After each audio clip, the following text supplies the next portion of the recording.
अस्सलाम वालेकुम दोस्तों, उम्मीद करता हूँ आप सभी लोग खैरियत से होंगे। इस वीडियो में सऊदी अरब की ज़रूरी खबरें रहेंगी। ट्राइबल लोगों के रिगार्डिंग भी अपडेट है, तापमान वहाँ पे कैसा कितना है उसके रिगार्डिंग भी लोगों को सचेत किया गया है। एक खबर जो है एक अफ्रीकन देश से है जहाँ पे भारतीयों को बंधक बनाया गया है, फैक्ट्री में काम करने वाले भारतीयों को, उसके बारे में भी अपडेट है। सीज फायर के रिगार्डिंग जो इसराइल और गाजा के बीच में अभी तक जो जंग जारी है उसके बारे में सीज फायर के रिगार्डिंग भी एक अपडेट आया। तो चलिए वीडियो की शुरुआत करने से पहले आप लोग से गुजारिश करता हूँ, अगर आप लोग मेरे चैनल पर नए हैं तो चैनल को सब्सक्राइब करके ऑल नोटिफिकेशन ऑन कर लीजिए। फेसबुक इंस्टाग्राम पर अभी तक फॉलो नहीं किए हैं तो आप मुझे फॉलो कर सकते हैं। आपके कुछ भी कंसर्न डाउट ट्रैवलिंग के रिगार्डिंग रहे गल्फ कंट्रीज़ में तो आप मुझसे जुड़ सकते हैं।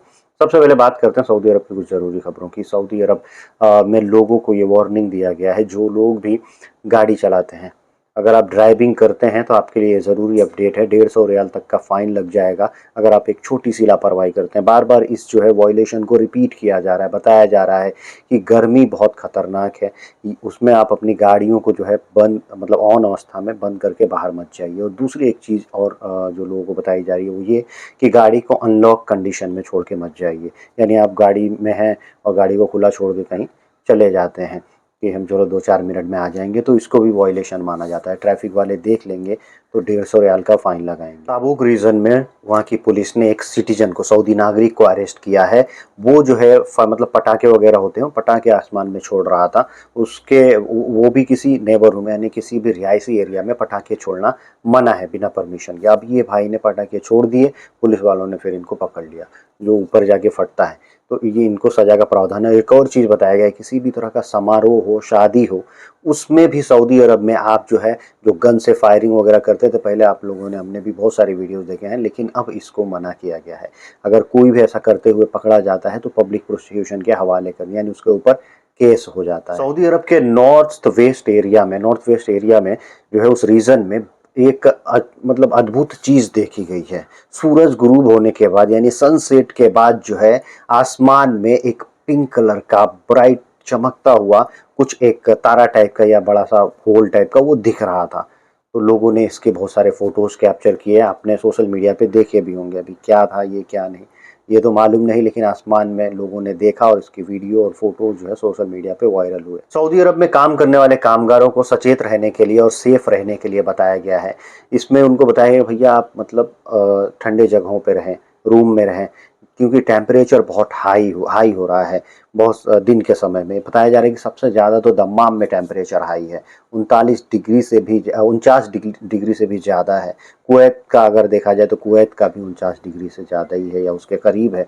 तो बहुत सारे ऐसे गल्फ़ में रीजन है जहाँ पे गर्मी बहुत ख़तरनाक पड़ती है। काम जो है वहाँ पे दोपहर के टाइम में नहीं लिया जाता है, लोगों से रेस्ट कराया जाता है। तो लोगों के लिए वार्निंग भी जो है इशू की गई है कि जो भी वर्कर हैं वो दिन में धूप में, कड़ी धूप में, जिसमें मनाही की गई है कि इसमें आपको काम नहीं करना है, उसमें काम न करें और रेस्ट लें। अगली खबर है बहरीन से। बहरीन में जो है एक बस जो बच्चों से भरी हुई थी, शायद स्कूल के बच्चे थे, और वो बस जा रही थी, किसी चीज़ से टकरा गई और टकराने के बाद से उस बस जो है भयंकर तरीके से बस जो है पलटी और कई लोग घायल हुए।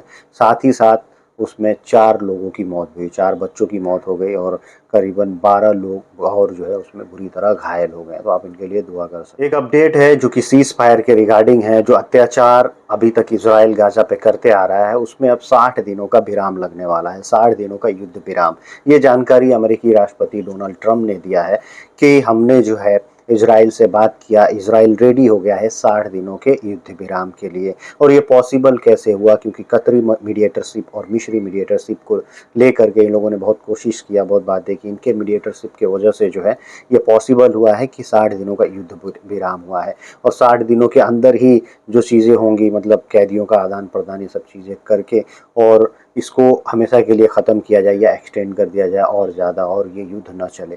गाज़ा तो पूरी तरह से बर्बाद हो ही चुका है, इजराइल उस पर अत्याचार कर ही रहा है। फिर भी अभी इजराइल का कहना ये है कि ये युद्ध तब तक नहीं रुकेगा जब तक वहाँ पे जो भी मिलिटेंट ग्रुप हैं, हमास वगैरह, वो लोग अपना हथियार नहीं टेक देते हैं और जितने हॉस्टेज बनाए हैं उन लोगों को छोड़ नहीं देते हैं। आप सोचिए ये चीज़ की करीबन 2 साल होने वाला है और 2 सालों में पूरी तबाही मचा दिया इसराइल ने, लेकिन अभी तक उसके हॉस्टेज कहाँ छुपा के रखे हमास ने वो नहीं पकड़ पाया। हमास के लोग बाहर भी आते हैं, दिखते भी हैं, फिर भी जो है वो कुछ नहीं कर पाया कि कैसे हॉस्टेज को छुड़ाया जाए। हमास के बड़े बड़े कमांडर कहाँ छुपे थे, किस बंकर में थे, कहाँ थे, उनको ढूंढ ढूंढ के मारा गया। लेकिन अब तक हमास ने जो हॉस्टेज बनाए थे उनको कहाँ छुपा के रखा है, इजराइल के मोसाद को भी पता नहीं चला। वीडियो के आखिर में बात करते हैं, एक अफ्रीकन पश्चिमी अफ्रीकी देश है माली। माली में काम करने के लिए भारतीय नागरिक गए हुए थे। 3 भारतीय नागरिकों को वहां से बंधक बनाए जाने की खबर है। ये तीनों भारतीय नागरिक माली के एक सीमेंट फैक्ट्री में काम करते थे। अचानक एक दिन जो है, वो 1 जुलाई का शायद दिन बताया जा रहा है, उस दिन जो है कुछ बंदूकधारी लोग आते हैं और फैक्ट्री पे हमला कर देते हैं लूटने के मकसद से, और वहाँ पे लोगों जो भी थे लोगों को बंधक बना लेते हैं। उसमें 3 भारतीय लोग भी शामिल हैं। अब इसकी जानकारी जो है भारत सरकार, वहाँ की सरकार से बात कर रही है। इंडियन एम्बेसी जो माली में है वो लगातार उनकी जो फैमिलीज़ हैं इंडिया में, उनसे भी कांटेक्ट में है और कह रहे हैं कि हम हर संभव मदद कर रहे हैं कि जो भी हॉस्टेज बनाए गए हैं, बंधक बनाए गए हैं, उनको छुड़ाया जाए और जल्द से जल्द जो है उनको छुड़ाया भी जाएगा। भारत सरकार की जो है इन्वॉल्वमेंट इसमें हो चुकी है, डायरेक्ट उधर बात भी हो रही है।